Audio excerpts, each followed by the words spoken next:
আসসালামু আলাইকুম viewers, welcome back to my channel. আমি রাবেয়া সুলতানা চলে এসেছি নতুন একটি ব্লগ ভিডিও শেয়ার করার জন্য। সকাল সকাল যখন আমরা ঘুম থেকে উঠি সবার আগে কিন্তু বিছানাটা ক্লিন করতে হয়। আর বিছানার একটি বড় অংশই হচ্ছে মশারি। আপনার ঘরের মশারি কিংবা আমাদের ঘরে নিত্য নতুন যে কাজটা সেটা হচ্ছে মশারি, সেটা কোথায় রাখবো? এই মশারিটা যখন জ্বালা হয়ে যায় তখন এটা রাখার জন্য আমরা অনেক ওয়ে খুঁজি। অনেকের বাসায় বেডের সাথে এরকম ড্রয়ার সিস্টেম থাকে, তখন মশারিটা রাখি। অনেকেই পিলোর নিচে রাখে। কিন্তু আমরা যদি বাসায় কোনো কুশন কাভার থাকে কিংবা পিলো কাভার থাকে সুন্দর, সেগুলোর মধ্যে কিন্তু মশারিটা খুব সুন্দর করে রাখতে পারি। এতে করে আমাদের মশারিটা লুকিয়ে রাখা যায়। যেমন আমি এখানে একটা কুশন কাভারের মধ্যে সুন্দর করে মশারিটাকে ঢুকিয়ে নিয়ে ভালো মতো করে বাইরি বুড়ি করে সেট করে নিচ্ছি। এতে করে হবে কি, বোঝাই যাবে না যে এটা মশারি না একটা পিলো। আজকাল সৌন্দর্য বৃদ্ধির জন্য আমরা কিন্তু বেডের পাশে ছোট ছোট পিলো রাখি। আর এটাই কিন্তু একটা সৌন্দর্য, যে আমি মশারি রেখেছি কিন্তু সেটাকে বোঝাই যাবে না এটা মশারি না পিলো।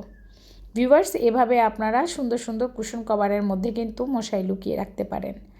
আমার পরবর্তী টিপস হচ্ছে, শীত যেহেতু চলে আসছে আর এই শীতেই কিন্তু পাতলা মালসির প্রয়োজন হয়। আপনারা যদি বিছানাটাকে সুন্দর মতো পরিপাটি করে গুছিয়ে রেখে একটা মালসি বালিশের নিচে রেখে দেন, কেউ কিন্তু টেরই পাবে না যে এটা কোথায় আছে। খাটটাও সুন্দর থাকবে, একদম টিপটাপ পরিপাটি। আমার 3 নম্বর টিপস, সেটাও কিন্তু একটা ঘরের মধ্যে আবদ্ধ। আজকে যতগুলো টিপস দেখাচ্ছি এটা কিন্তু ঘরের যে পরিষ্কার পরিচ্ছন্ন কিংবা ঘরের কাজকে গুছিয়ে রাখার জন্য টিপস। এরকম এখন আরএফএলের অনেকগুলো বাস্কেট পাওয়া যায়, ঢাকনা সিস্টেম। এই ঢাকনা সিস্টেম বাস্কেটগুলোর মধ্যে আমাদের চুলের যে হেয়ার ব্যান্ডগুলো সেগুলো আমরা একদম সুন্দর করে প্রপারলি রাখতে পারি। এতে করে এলোমেলো হবে না, কোথাও যাচ্ছি দৌড়িয়ে ঝাঁপিয়ে আমরা কিন্তু সুন্দর করে বক্স থেকে নিয়েই তারপরে মাথায় লাগিয়ে নিতে পারবো। কিংবা আমরা গোসলের আগে রেখে দিতে পারবো, কিংবা গোসল করার পরেও কিন্তু যেগুলো আমাদের ওয়াশরুমে থাকে সেগুলো এখানে রাখতে পারি। আর ইদানিং আমরা ড্রেসের সাথে ম্যাচিং করে কিন্তু অনেক ধরনের হেয়ার ব্যান্ড কিনি, সেগুলো কিন্তু আমরা এরকম সুন্দর করে রাখতে পারি। তো আমি যেহেতু আজকে ঘরের কাজ কিভাবে গুছিয়ে করব সংক্ষিপ্তভাবে এবং দ্রুত করব সেই টিপস, এখানে আমার মেয়ের ওয়ারড্রপটা আমি এরকম খুলে নিচ্ছি। দেখেন ভিউয়ার্স, এখানে অনেক ধরনের জিনিস, যেমন ওর ক্রিম, লিপ গ্লোস, ছোট ছোট লিপস্টিক, মানে মনের মতো জিনিসগুলো যেগুলো ড্রয়ারের মধ্যে রাখি। ইভেন বক্সের মধ্যেও এখানে কিছু গলার সেট আছে যেগুলো আমি রেখেছি। আপনারা চাইলে ড্রেসিং টেবিলের সামনে এরকম একটা ছোট আরএফএলের ওয়ারড্রপ রাখতে পারেন, যাতে করে আপনারা সুন্দর সুন্দর জিনিসগুলো রাখতে পারেন আপনাদের প্রয়োজনীয়। কিছু চুড়ি আমি ড্রয়ারের মধ্যে রেখে দিয়েছি, আর ছোট ছোট বক্সের মধ্যে ছোট ছোট কানের দুল, তারপরে হচ্ছে আংটি, এগুলো কালেক্ট করে রাখতে পারেন। এতে করে কোনো জিনিস অগোছালো হবে না, একদম হাতের কাছে দ্রুত পেয়ে যাব। সংসার জীবনে কাজের ঝামেলা আমাদের সবারই আছে, আর যদি কাজকর্ম একটু গুছিয়ে করা যায় তাহলে কিন্তু অনেকটা সময় আমরা মানে অবসর সময়টা আমরা বেছে নিতে পারবো। তো আমি জানি না এতক্ষণ পর্যন্ত আমার প্রিয় প্রিয় আপু ভাইয়েরা কে কে আছেন, আমাকে দেখছেন শুনছেন। আমার ভিডিওটা যদি আপনাদের ভালো লেগে যায় অবশ্যই আমাকে সাপোর্ট করে পাশে থেকে যাবেন। লাস্টের ড্রয়ারটাতে আমি কিছু চুড়ি আর হচ্ছে ওয়াচ রেখেছি। এটা আমার যেহেতু মেয়ের ড্রয়ার, মেয়ের পুরো সেটটাই, পুরো রুমটাই মেয়ের, তো ওর জিনিসপত্রই আমি এখানে রাখার চেষ্টা করেছি।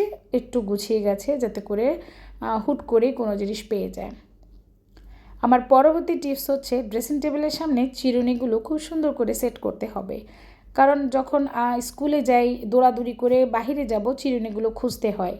তো এরকম যদি একটা সুন্দর ঝুড়ি পাওয়া যায়, বেশি না 100 টাকার মধ্যে, 150 টাকার মধ্যে, তার মধ্যে আমি চিরুনিগুলো সুন্দর করে রাখবো। আর এখানে যে টিনের কৌটোটা সেটা আমি নিজেই রং করেছি, সাদা লাল সবুজ কালোর কম্বিনেশনে। এটা হচ্ছে একটা কফির বক্স ছিল, আমরা বাজার থেকে যে কফি বক্সগুলো পাই, তো সেখানটার জিনিসপত্রই আমি কাজে লাগিয়েছি। উকুনের চিরুনি, নর্মাল চিরুনি, মোটা দাঁত, চিকন দাঁত সবগুলো একটা জায়গায় রাখি। এবং এর আশেপাশে এখন যেহেতু শীতকাল, একটু লোশন, তারপরে এরকম ছোট মাটির জিনিস যেগুলো রাখতে খুব সুন্দর লাগে এবং দেখতেও ভালো লাগে। লোশন কিংবা প্রয়োজনীয় কিছু ক্রিম আপনারা ঝুড়ির সাথে রাখতে পারেন, যাতে করে বের হওয়ার সময় আমরা ইজিলি নিয়ে চলে যেতে পারি, ব্যবহার করতে পারি। তার জন্যই কিন্তু এই ধরনের আয়োজন। ড্রেসিং টেবিলের সামনে এলোমেলো করে না রেখে যদি একটা ঝুড়ি কিংবা এরকম ওয়ারড্রপ কিংবা একটা বক্সের মধ্যে রাখা যায়, তাহলে কিন্তু অনেক সুন্দর হয়। আমার পরবর্তী টিপস 6 নাম্বার টিপস। আমাদের বাসায় কম বেশি সবারই কিন্তু এরকম কৌটো থাকে, যে সমস্ত কৌটোগুলোতে আমরা হলুদের গুঁড়া, মরিচের গুঁড়া, লবণ কিংবা চিনি রাখি। আপনারা যদি ছোট ছোট হেয়ার ব্যান্ডগুলো কিংবা হিজাব ক্লিপগুলো এরকম বক্সে রাখেন তাহলে কিন্তু খুব সহজেই পেয়ে যাবেন হাতের কাছে। হেয়ার কোনো স্টাইল করবেন, হেয়ার স্টাইলের জন্য ছোট ছোট ক্লিপ দরকার নিয়ে নেবেন। যখন বাইরে যাবেন হিজাব পিন লাগাবেন তখনও হয়তো এরকম নিয়ে নেবেন। কাজের সুবিধার্থের জন্য ছোট ছোট বক্স ইউজ করা একদম প্রয়োজন। আমার পরবর্তী টিপস হচ্ছে হিজাব পিন লাগানো। আমরা এখন অনেকেই কিন্তু স্টাইল স্বরূপ হিজাব ইউজ করি কিংবা হচ্ছে পর্দার জন্য হিজাব ইউজ করি, আর এখানে কিন্তু আমাদের সেফটি পিন ইউজ করতে হয়। সেফটি পিনের যদি ভেরিয়েশন এসেছে অনেক ধরনের, তবে আমরা কিন্তু এখনও পুরাতন সেফটি পিন ইউজ করি। আর হিজাবে যদি বেশি সেফটি পিন লাগায় তাহলে ছিঁড়ে যায় কিংবা সুতাটা একটু কুঁচকিয়ে যায়।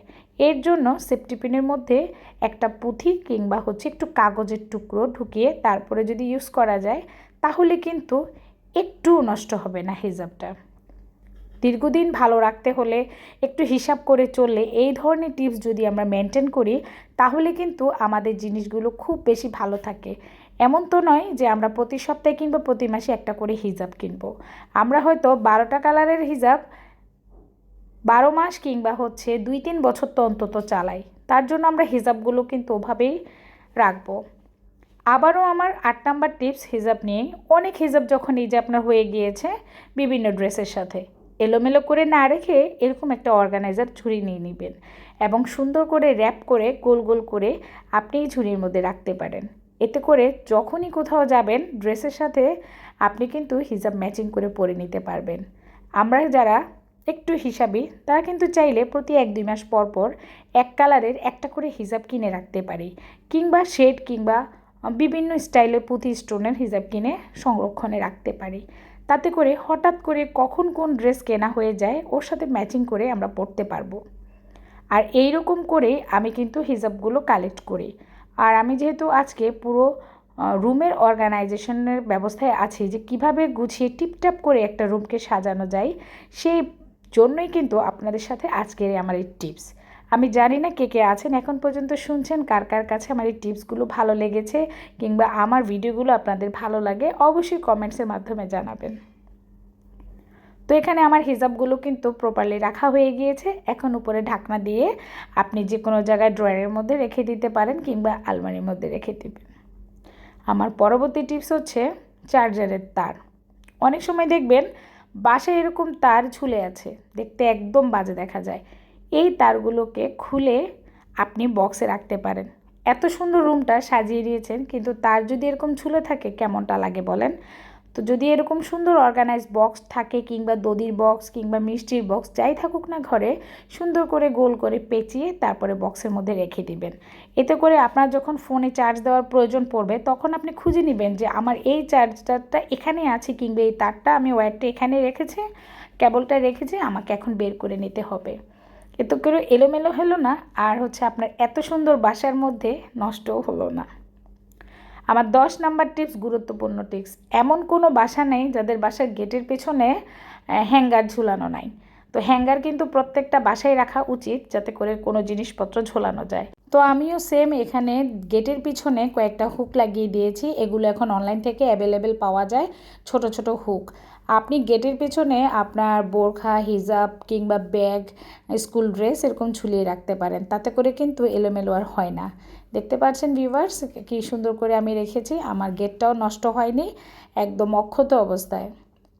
আমার পরবর্তী টিপস হচ্ছে ওষুধের বক্স। যারা হচ্ছে একটু মেডিসিনস নেন তাদের জন্য এটা খুবই উপকারী। 11 নাম্বার টিপস। এখানে আমার কিছু মেডিসিন আছে যেগুলো আমার খাওয়া লাগে। তো বেশি অগোছালো হয়ে গেলে মাঝে মাঝে আমরা এগুলো কেটে একটু কমাতে পারি কিংবা হচ্ছে যেগুলো খালি হয়ে গিয়েছে সেগুলো ফেলে দিতে পারি। তো আমার কিছু ওষুধ 4টা-6টার মধ্যে 1-2টা রয়ে গিয়েছে, সেগুলো আমি কেটে একটু ছোট করব যাতে করে হচ্ছে আমার বক্সটা খালি খালি লাগে। আর এখানে কেচির যে ব্যবহারটা সেটা মানে আপনাদের সাথে শেয়ার করছি। আমার 1 ঢিলে 2 পাখি মারা হচ্ছে। সেটা হচ্ছে যাদের কেচিতে এরকম ধার কমে যায় তারা কিন্তু ওষুধের খোসা দিয়েই কিন্তু ধারটা করে নিতে পারেন। একদিকে আমার ওষুধটা ছোট করে রাখা হচ্ছে বক্সের মধ্যে সুন্দর করে অর্গানাইজড করার জন্য, আরেক দিকে কিন্তু আমি ধারটাও সেরে নিচ্ছি। যখন আপনাদের রান্নাঘরের কেচি কিংবা প্রয়োজনীয় কেচির মধ্যে ধার কমে যাবে তখন কিন্তু আপনারা এই টিপসটা অ্যাপ্লাই করতে পারেন। তখন আপনার এই দিক দিয়েও হচ্ছে যে ক্লিন হয়ে যাবে, অন্যদিকে কেচিতে ধারও চলে আসবে। আমি সুন্দর করে এই যে কেটে কেটে নিচ্ছি যাতে করে আমার কেচিটা ধার হয়ে যায়। এবং ঘরের যে কোনো একটা অংশে বক্সটা রেখে দিবেন, প্রয়োজনের সময় খেয়ে আবার রেখে দিতে পারেন জায়গা মতো। বাচ্চাদের কাছ থেকে সবসময় ওষুধের বক্স দূরে রাখবেন, কারণ বাচ্চারা হচ্ছে ওষুধ দেখলে অনেক সময় খেতে চায়। সেই জন্য হচ্ছে এই বক্স করে যদি আপনারা ওষুধগুলো রাখেন তাহলে কিন্তু এলোমেলো হবে না, এখানে সেখানে থাকবে না, সকাল আর রাতে নিয়ম করে খেতে পারবেন। যেখানে সেখানে জিনিসপত্র না রেখে যদি একটু গুছিয়ে রাখা হয় তাহলে কিন্তু এলোমেলো লাগে না এবং কাজের সময় খুব দ্রুতই হাতের কাছে পাওয়া যায়। আর ওষুধপত্রের ক্ষেত্রে একটু আলাদা হিসাব করাটাই বেটার। এখানে যে আমি খোসাগুলো রেখেছি সেগুলো এখন সুন্দর করে আমি কেচি দিয়ে কেটে নিব, এতে করে আমার কেচির ধারটাও হয়ে যাবে এবং আমাকে আবার এক্সট্রা করে ধার করানোর জন্য অন্য কোথাও যেতে হবে না। তো এই ধরনের ঘরোয়া টিপসগুলো আপনারা অ্যাপ্লাই করে আপনাদের কাজকে সহজ এবং সুন্দর করতে পারেন। তো আজকের এই টিপসগুলোর মধ্যে কোন টিপস আপনাদের কাছে সবচেয়ে বেশি ভালো লেগেছে ভিউয়ার্স অবশ্যই কমেন্টসের মাধ্যমে জানাবেন এবং নিত্য নতুন টিপস পেতে আমার সাথেই থাকবেন। আমার চ্যানেলটাকে সাবস্ক্রাইব করে অল বাটন ক্লিক করে আমার পাশেই থেকে যেতে পারেন। আমার পরবর্তী ভিডিও দেখার আমন্ত্রণ জানিয়ে আজ এখানে বিদায় নিচ্ছি। সবাই ভালো থাকবেন, সুস্থ থাকবেন। আল্লাহ হাফেজ।